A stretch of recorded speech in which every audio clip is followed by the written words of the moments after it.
说这个菜场能买了菜大厨代烧，记者来体验下，捞点活虾，来点五花肉和青椒，交给大厨，开始烧菜。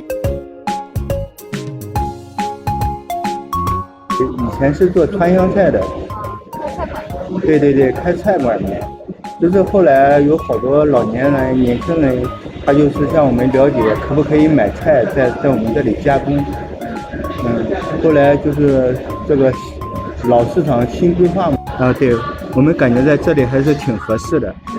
素菜就是比较好炒的，像土豆丝啊，像这个空心菜、小青菜这一类的，就是6块钱，因为它这个加工起来也很方便的。我们想着他们有时候在家里烧，他们洗啊干嘛呢，也需要一个过程。我们这个收他6块钱的加工费，应该是还可以的。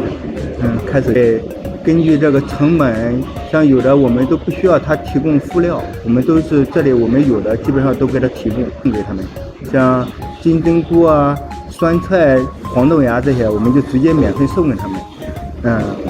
所以他们也挺开心的，因为他不要备好多东西。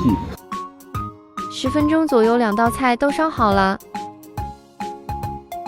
你那个虾是怎么烧？虾那个烧，你烧什么虾？给你烧油爆的哈，因为你们好的。烧油爆的哈。好的，这里走过来大概是6分钟。我们这里以前开了已经20年了嘛。那么后来那么今年装修一下，装修好了嘛，又重新开张的。以前你菜场你是没有这个蔬菜的，这次开了那个新的蔬菜，那么我们也都来买了，方便呀。我们老人嘛，年纪大了嘛，天气热嘛，不想烧了，在这里嘛方便一点。4、5次了，开到以前买到现在。这个鱼片好吃的，也是一个虾，一个鱼，两个菜，各2位介绍一个蔬菜。